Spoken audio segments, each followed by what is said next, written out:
Nah, kali ini kita akan membahas cara setting material di Enscape ya.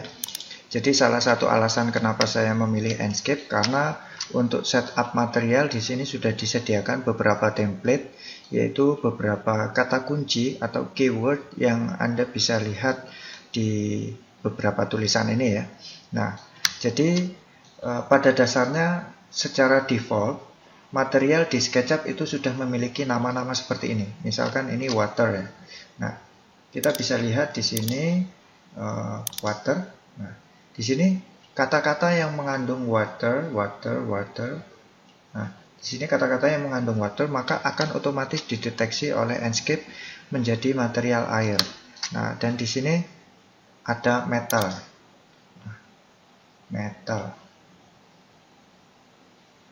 Nah, ini metal ya.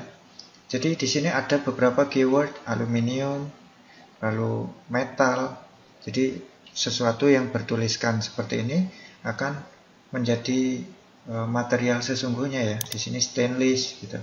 Nah, kemudian plastik, lalu keramik. Nah, di sini kita bisa lihat tile. Jadi nanti setelah kita tambahkan keyword keramik, maka tampilannya akan menjadi mendekati keramik ya. Kita akan start Enscape dulu untuk memperlihatkan seperti apa bentuk setelah menjadi material Enscape ya. Nah, ini ya. Ini materialnya. Di sini saya coba kurangi exposure-nya. Sepertinya ini berlebihan exposure-nya. Ini saya kurangi agar tidak terkesan silau ya. Nah, seperti ini. Kemudian kita akan mulai dari sini ya. Nah, dari Chrome. Di sini masih terlihat material standar ya. Nah, untuk mengeditnya, ini ya material Chrome. Untuk mengeditnya kita aktifkan Paint Bucket ya. Tekan B di keyboard untuk mengaktifkan Paint Bucket. Lalu kita tekan Alt untuk mengambil sampel ya, sampel material. Di sini kita klik. Nah, sehingga di sini muncul namanya. Nah, ini kita langsung edit saja dengan kata kunci dari Enscape ya. Agar ini menjadi material Chrome pada Enscape, kita ketik Chrome. Nah, tulisannya yang benar seperti ini ya. Jadi saya buat material bahasa Indonesia di namanya dan saya update menjadi bahasa Inggris. Nah, ini materialnya menjadi Chrome ya. Di sini terlihat ada pantulannya. Nah, jika kita ingin dia sedikit lebih terang, maka kita bisa buat seperti ini ya. Nah, ini semakin mengkilap ya saat kita buat mendekati terang ya. Nah, saat kita buat hitam ya, maka dia akan gelap seperti ini. Nah, kira-kira seperti ini. Ini material Chrome ya. Nah, kemudian di sebelahnya ini ada cermin. Nah, di sini masih standar ya. Saya akan tekan Alt, lalu saya ambil sampel mirror. Nah, cermin nih ya. Saya ganti MIRROR. Enter. Nah, ini jadi cermin di sini ya. Semakin putih, maka cerminnya juga akan semakin memantul. Jika hitam seperti tadi ya. Nah, kemudian selanjutnya ini steel. Kita tekan Alt, ambil sampel. Nah, baja ini steel ya. Saya ketik steel. Nah, ini terserah besar kecil tidak berpengaruh. Bisa kecil semua, bisa besar semua. Nah, ketika saya ketik steel, maka dia materialnya mendekati ya. Nah, saya lanjutkan lagi, tekan Alt, ambil sampelnya, tembaga, ini chopper ya, COPPR, enter, tembaga, kemudian saya lanjutkan, ini metal, yaitu logam, metal, nah ini jadi metal, kemudian ini metal, kemudian ini aluminium, nah tulisannya seperti ini, aluminium, nah seperti ini. Kemudian ini ya, ini cat mobil itu kata kuncinya ini car paint. Jadi kita ketik Carpaint ya, tanpa spasi. Jika diberi spasi ini tidak jadi. Nah, diberi spasi ini tidak jadi. Saya hilangkan spasinya, kemudian tekan enter. Ini menjadi seperti cat mobil ya. Ini jamnya saya buat jam siang aja. Nah, seperti ini.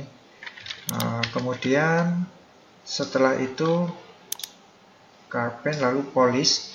Nah, jadi di sini kita ambil sampel yang di sini, ini polish ya, atau varnish. Tulisannya polish seperti ini. Oh, polished, ada ed-nya ya, akhiran ed. Nah, ini sedikit mengkilap. Ini lebih mengkilap daripada yang standar ya. Kemudian ini akrilik. Saya ambil sampel.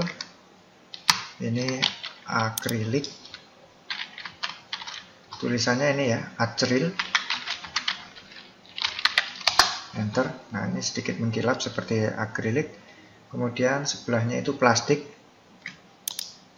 Ini Anda bisa lihat perbedaannya ya. Ini tidak glossy, yang ini tidak glossy, maka saat saya ganti menjadi plastik, nah ini sudah glossy ya, ada pantulannya. Di sini ini marble ya, marble atau marmer. Di sini marmernya tidak mengkilap. Saya akan ketik marble. Nah, ini marblenya atau marmernya menjadi mengkilap ya, seperti sudah di finish.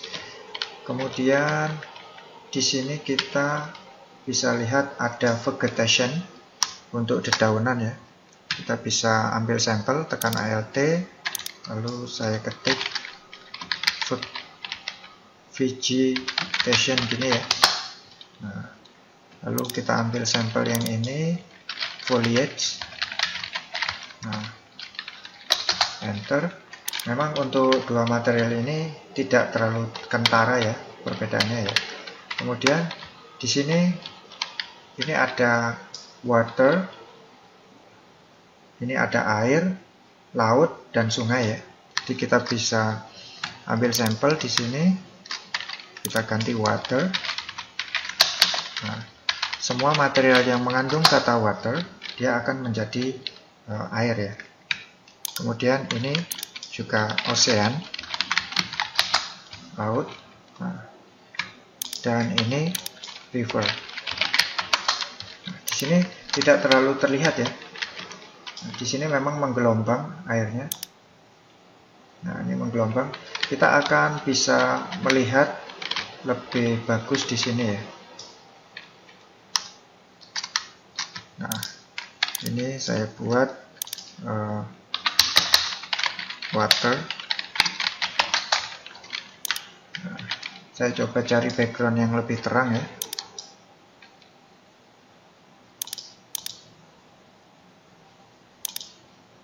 Backgroundnya white ground. Nah, seperti ini. Nah, atau ini karena memang pantulan dari sini ya. Misalkan saya letakkan di sini. Nah, ini airnya. Jadi tadi karena membias ke bawah, di sini kita bisa lihat ya, seperti ada genangan air dan sedang menggelombang ini ya airnya ya. Nah, kita juga bisa atur di sini di landscape material. Nah, ini water, bisa kita setting tingginya, tinggi gelombangnya. Nah, kemudian ini skala gelombang ya. Ini arah gelombangnya, arahnya kemana, dan warna air kita bisa ganti misalkan ke hijau-hijauan atau ke biru-biruan. Nah, seperti ini ya. Ini setup material landscape untuk yang lebih lengkap ya. Kemudian kita akan lanjutkan ke yang lain. Ini rumput ya, B, lalu tekan Alt untuk ambil sampel. Saya ketik grass. Nah, ini jadi timbul rumput ya, seperti ini ya. Saya juga edit yang ini. Saya ambil sampel Di sini saya ubah keywordnya menjadi grass. Nah, ini jadi timbul ada bulu-bulu ya, seperti rumput ya. Nah, kemudian di sini emissive. Nah, emissive di sini yang berwarna hijau ya. Artinya objek yang berpendar. Di sini supaya lebih terlihat saya buat lebih gelap. Nah, seperti ini, gelap. Lalu saya tekan Alt untuk mengambil sampel. Di sini saya tambahkan emissive. Pengertian emissive ini berpendar ya. Tekan Enter. Nah, sehingga di sini hidup ya. Material emissive ini umumnya dibuat untuk material lampu, LCD atau LED, TV, atau barang-barang lain yang berpendar atau bercahaya ya, yang menjadi sumber cahaya. Nah, kemudian kita bisa praktekkan keramik ya di sini ya. Nah, ini masih belum glossy, jadi saya tambahkan keramik. Nah, sehingga setelah kita tambahkan keramik, di sini kita bisa lihat dia lebih glossy ya. Nah, ini lebih mengkilap, ada pantulan cahayanya ya. Berbeda saat kita tanpa kata kunci keramik ya. Nah, ini tidak glossy. Saya tambahkan lagi keramik. Nah, semua material Enscape sudah kita ubah, sudah kita bahas. Untuk mengatur lebih lengkapnya ya, atau tingkat lanjut, Anda bisa buka tools ini ya. Ini saya ambil sampel rumput yang ini, kemudian ini saya klik Enscape material untuk mengatur tingkat lanjut ya. Ini ya, kita bisa setting tingginya. Nah, ini rumputnya semakin tinggi, lalu ini variasi tingginya, dan kita bisa explore settingan-settingan yang lain. Tapi secara garis besar keyword-keyword ini saja sudah mempermudah kita dan sudah mewakili banyak material di pengaturan render nantinya. Nah, itu saja bahasan kita kali ini. Sampai jumpa di materi berikutnya. Terima kasih.